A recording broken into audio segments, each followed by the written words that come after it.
अस्सलाम वालेकुम जी। अगर आप वेट लॉस करना चाह रहे हैं तो आपको कौन सा आटा इस्तेमाल करना चाहिए, ये हम आज की इस वीडियो में डिस्कस करने वाले हैं। उससे पहले मैं एक बात आपको समझाती चलूं कि जैसे आपने कोई बुक पढ़नी हो, आप बीच का कोई एक चैप्टर खोल के पढ़ेंगे तो आपको कुछ समझ नहीं आएगा। इसी तरह जब आपने कोई वीडियो समझनी होती है तो उसको बीच में से मत देखा करें, कोई एक छोटा सा क्लिप उसका मत देखा करें, पूरी वीडियो देखा करें ताकि आपको पता चले किस कॉन्टेक्स्ट में बात हुई है, क्या बात कही गई है। अगर आप सिर्फ मेरी वीडियो का एक छोटा सा क्लिप देख लेंगे तो आपको बिल्कुल नहीं पता चलेगा हम क्या बात कर रहे थे। और इसीलिए मैं बोलूंगी कि इस वीडियो को प्लीज एंड तक जरूर देखना है ताकि आपको पता चले कि मैं कौन से आटे की बात किस पर्पस के लिए कर रही हूँ।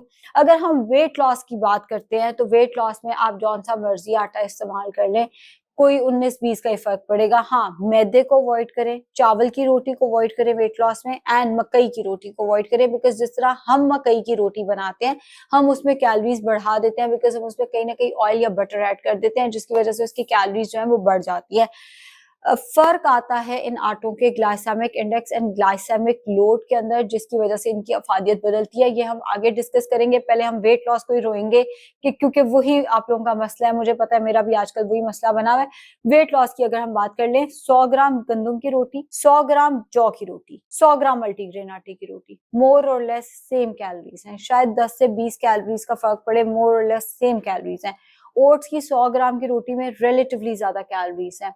मकई की 100 ग्राम रोटी में रिलेटिवली ज्यादा कैलोरीज हैं। चावल की रोटी में 100 ग्राम में रिलेटिवली ज्यादा कैलोरीज है। मगर चूंकि हम हमारे क्लाइंट्स जो मेरे क्लाइंट्स है वो ज्यादातर मल्टीग्रेन, जौ और गंदम को लेके कंफ्यूज होते हैं, तो हम इन्हीं 3 आटों पे ज्यादा फोकस करने वाले हैं। बाकी आटे भी हम थोड़े थोड़े कवर कर लेंगे।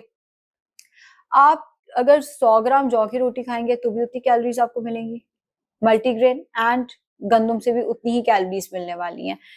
असल आपको फायदा देगी चीज अगर आप ये समझेंगे कि इनका ग्लाइसेमिक इंडेक्स और ग्लाइसेमिक लोड डिफरेंट है।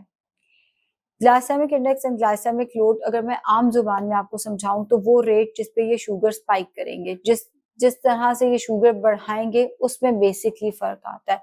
अब जो जौ की रोटी है उसका ग्लाइसेमिक इंडेक्स भी कम है और उसका ग्लाइसेमिक लोड भी कम है, जिसकी वजह से ये शुगर को स्पाइक नहीं देती।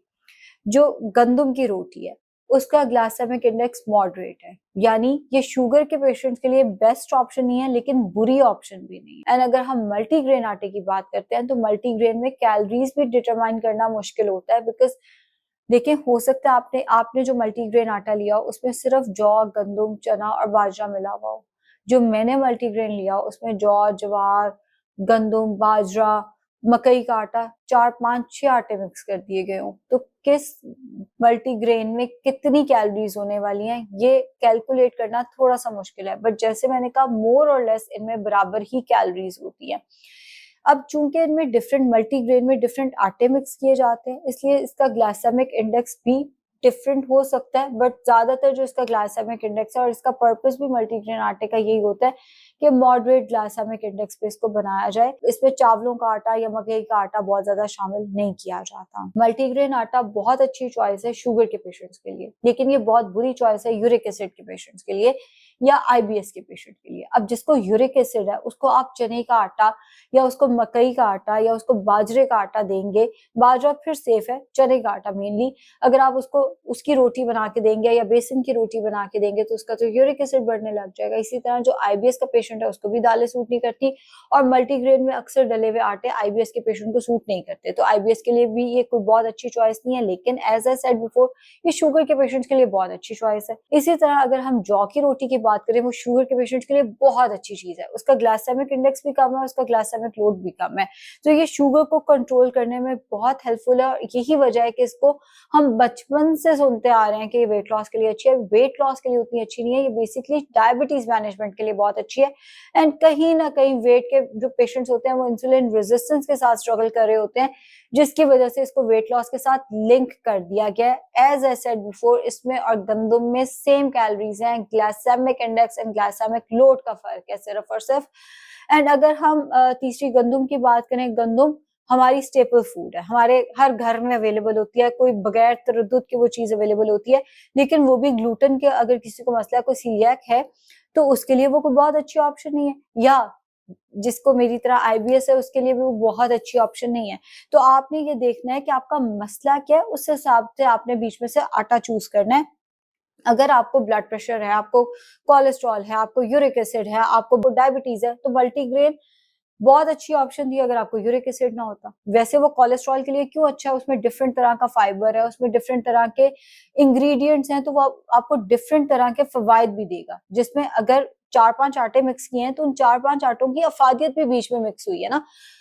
कुछ लोग उसमें मोरिंगा भी मिक्स कर देते हैं, कुछ लोग अपने ये मल्टीग्रेन आटे में अश्वगंधा भी मिक्स कर देते हैं, बहुत अच्छी बात है, आप उसको इस्तेमाल कर सकते हैं। मगर जो ही उसमें बेसन शामिल हो जाता है तो उसको यूरिक एसिड का पेशेंट या आईबीएस का पेशेंट इस्तेमाल नहीं कर सकता। अब ये कर सकते हैं कि आप जौ, गंदुम खुद मिक्स करके, तो उसका मल्टीग्रेन आटा क्या है, आटों का मिक्सचर, तो आप जौ और गंदुम खुद मिक्स करके उसका इस्तेमाल कर सकते हैं। बीच में अगर आप थोड़ा सा बाजरा ऐड करना चाहें तो कर सकते हैं। बाजरा हर एक को सूट नहीं करता, और सिर्फ बाजरा खाएंगे तो वो तो पेट में बहुत बुरी दर्द कर सकता है। मोस्ट ऑफ द केसेस में बहुत बहुत मैंने कम क्लाइंट्स को देखा है जो मेरे पास आए और उन्होंने कहा हमने बाजरे की रोटी शुरू की है, वेट लॉस के लिए हमें फर्क पड़ा है।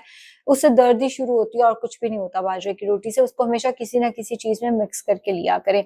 अच्छा, अब चावल की रोटी भी, क्योंकि चावल की रोटी मैं इसलिए बीच में घुसेड़ रही हूँ क्योंकि ये मैंने खुद इस्तेमाल करनी होती है।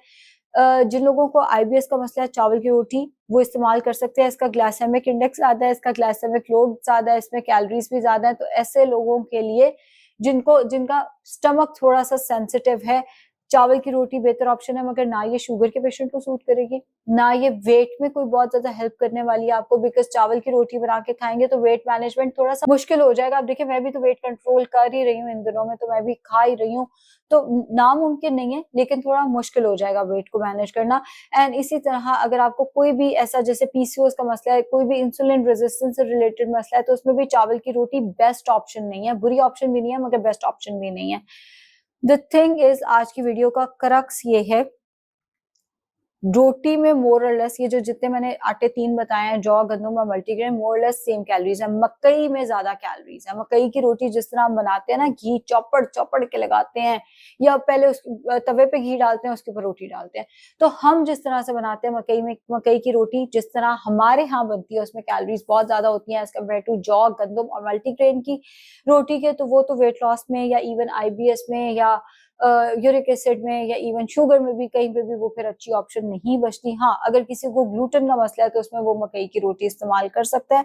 बाकी मकई की रोटी जिस तरह हम बनाते हैं वो कोई बहुत अच्छी ऑप्शन नहीं बचती। वो once in a while test के लिए, फ्लेवर के लिए, साग के साथ खाने के लिए रख लें, उसको रूटीन का हिस्सा ना बनाएं। रूटीन में आपकी वो रोटी होनी चाहिए जो आपके मसलों को एड्रेस करे। अगर आपको आपको जैसे मैंने बताया, अगर आपको यूरिक एसिड है तो जौ और गंदम मिक्स करें, अगर आपको शुगर है तो सिर्फ जौ या मल्टीग्रेन आटा खा लें, दोनों में से जो आपके लिए कन्वीनियंट है। अगर आपको शुगर है प्लस आपको मैदे का भी मसला है, तो फिर आप को सिर्फ और सिर्फ जौ और गंदम मिक्स करना चाहिए, क्योंकि मैदे के मसले में मोस्ट ऑफ द केसेस में मल्टीग्रेन आटा भी सूट नहीं करता, क्योंकि उसमें कोई एक चीज, आधी चीज ऐसी आ रही होती है जो कि आपके मैदे को ट्रिगर कर सकती है। जो भी आटा आप चूज करना चाहें आप कर सकते हैं। मैं अगर आपको अपनी पर्सनल ओपिनियन दूं, अगर मेरा मैदा बिल्कुल ठीक होता, मुझे आईबीएस ना होता, तो मैं मल्टीग्रेन को प्रेफर करती। उसकी वजह यह है कि उसमें जैसे मैंने कहा डिफरेंट फाइबर है, तो डिफरेंट फवायद भी है उसके अंदर, डिफरेंट फाइबर है, डिफरेंट न्यूट्रिएंट्स हैं, डिफरेंट फवायद है उसके अंदर। बट जैसे मैंने बहुत सारी खवातीन को देखा है, वो अपने बच्चों को देती है मल्टीग्रेन आटे की रोटी, और जब वो बच्चा वो नहीं खाता क्योंकि वो खाना मुश्किल है, वो खाना सख्त है, तो फिर उसको मारती भी है। गंदुम का फायदा ये है कि गंदुम से एक तो सॉफ्ट है, खाई भी आसानी से जाती है, हमारा टेस्ट भी डेवलप है, इतनी बुरी चीज भी नहीं है जितना हमने समझा हुआ है। बुरी चीज कहाँ है? गंदुम। आप खाएं, आप बच्चे को गंदुम खिलाएं, तो गंदुम की रोटी मेरे ख्याल में बच्चों के लिए बहुत अच्छी ऑप्शन है। बच्चा खुशी से, पहले उसे रोटी चावल में वैसी रोटी इतनी बुरी लगती है, चावल ज्यादा बच्चों को पसंद आते हैं।